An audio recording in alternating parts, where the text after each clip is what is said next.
میری عمر اس وقت 20 سال تھی۔ میں زیادہ پڑھا لکھا نہیں ہوں۔ میں شہر کی ایک ورکشاپ پر کام کرتا تھا۔ زندگی سیدھی سادی تھی، مگر اس دن جو کچھ میرے ساتھ ہوا وہ شاید کبھی بولنے والا نہیں تھا۔ یہ واقعہ میں اپنی زبان سے آپ کو سنا رہا ہوں۔ ہوا یوں کہ ہماری گلی میں ایک آنٹی رہتی تھی جن کا نام سلمہ تھا۔ عمر میں مجھ سے کافی بڑی تھی، مگر محلے بھر میں ان کی باتیں، ان کا انداز اور ان کا رکھ رکھاؤ سب کو اپنی طرف کھینچ لیتا تھا۔ ان کے شوہر پردیس میں ہوتے تھے اور زیادہ تر وقت وہ اکیلی رہتی تھی۔ لوگ انہیں عزت سے دیکھتے تھے، مگر کچھ شرارتی نظروں والے ان کے حسن پر نظر بھی رکھتے تھے۔ ایک دن آنٹی مجھ سے کہنے لگی، بیٹا مجھے گاؤں جانا ہے، تم مجھے ساتھ لے جاؤ، تجھے موٹر سائیکل اچھی چلانی آتی ہے۔ میں نے مسکرا کر کہا، جی آنٹی، بس ابھی ابھی سیکھا ہے، آپ فکر نہ کریں، میں آپ کو آرام سے پہنچا دوں گا۔ میں دل ہی دل میں خوش بھی تھا کہ محلے کی سب سے خوبصورت عورت کے ساتھ اتنا لمبا سفر طے کرنے کا موقع مل رہا تھا۔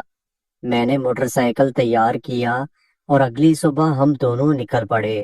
شہر کی گلیاں پیچھے رہ گئیں، سامنے کچے راستے اور کھیتوں کے درمیان چھوٹی سڑکیں آ گئیں۔ ہوا چل رہی تھی اور سلمہ آنٹی کے دوپٹے کی خوشبو کبھی کبھی میرے چہرے کو چھو جاتی تھی۔ اس خوشبو میں ایک الگ نشہ تھا۔ راستہ لمبا تھا، ایک مقام پر آ کر سناٹا چھا چکا تھا۔ دائیں بائیں کھیت تھے، آگے پیچھے دور دور تک کوئی انسان نظر نہیں آ رہا تھا۔ میں ذرا سا گھبرا گیا، مگر آنٹی کہنے لگی، ڈرنے کی بات نہیں، بس تھوڑا سا اور آگے جائیں گے تو آبادی آ جائے گی۔ ابھی ہم یہ باتیں کر رہے تھے کہ اچانک ہمارے سامنے 4 آدمی آ چکے تھے۔ ان کے ہاتھوں میں ڈنڈے اور چہرے پر بہت سختی تھی۔ میں نے اپنا موٹر سائیکل روک دیا۔ ایک آدمی آگے بڑھ کر کہنے لگا، تم لوگ کہاں جا رہے ہو؟ جو کچھ تمہارے پاس ہے وہ نکال دو۔ میں ان کی بات سن کر لرزنے لگا۔ میری جیب میں جو پیسے تھے، موبائل تھا، میں نے سب ان کو دے دیا۔ آنٹی کے پاس جو زیورات اور پرس تھا وہ بھی انہوں نے لے لیا، مگر جیسے ہی ان کی نظر آنٹی کے وجود پر پڑی، سب کی آنکھوں میں ایک عجیب سی چمک آ گئی۔ میں نے گھبرا کر آنٹی کی طرف دیکھا، وہ خاموش کھڑی تھی، مگر ان کے چہرے پر کوئی خاص پریشانی نہیں تھی۔ ایک ڈاکو کہنے لگا، بہن جی ادھر قریب کھیت میں چلتے ہیں، آپ سے تھوڑی بات کرنی ہے۔ میرا دل دھڑک اٹھا۔ میں نے کہا کہ ایسا نہیں ہو سکتا، یہ غلط بات ہے، پلیز ہمیں جانے دو۔ مگر آنٹی نے میرا کندھا دبایا اور دھیمی آواز میں کہا، بیٹا تم خاموش رہو، سب ٹھیک ہو جائے گا۔ وہ لوگ آنٹی کو لے کر کھیتوں کی طرف چلے گئے اور مجھے موٹر سائیکل کے پاس چھوڑ دیا۔ میں بیٹھا کانپتا رہا، وقت جیسے رک چکا تھا، مگر میرے دل میں ایک تجسس جاگ رہا تھا۔ آدھا گھنٹہ گزرنے کے بعد میں خود کو روک نہ سکا اور دبے پاؤں کھیتوں کی طرف جانے لگا۔ کھیت میں جھانک کر جو منظر میں نے دیکھے وہ میری عمر کے سارے تصورات سے آگے تھے۔ چاروں آدمی آنٹی کے گرد جمع تھے، ہنسی مذاق چل رہا تھا، باتوں میں چھپے اشارے تھے اور ماحول کچھ ایسا تھا کہ صاف سمجھ آ رہا تھا سب اپنی اپنی خواہش کے مطابق وقت گزار رہے ہیں۔ میں دور سے ہی سب کچھ دیکھ رہا تھا۔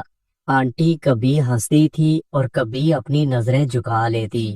ان کی آواز میں کوئی مجبوری نہیں تھی، جیسے وہ یہ سب اپنی مرضی سے کروا رہی تھی۔ یہ سارا کھیل 1 گھنٹہ چلتا رہا۔ میرے دل کی حالت عجیب تھی، کبھی لگتا کہ آنٹی مشکل میں ہے، کبھی لگتا کہ وہ خود اس لمحے کو انجوائے کر رہی ہے۔ آخر کار وہ سارے واپس موٹر سائیکل کے پاس آ چکے تھے۔ حیرت کی بات یہ تھی کہ جاتے جاتے انہوں نے وہی پرس اور زیورات واپس آنٹی کے حوالے کر دیے۔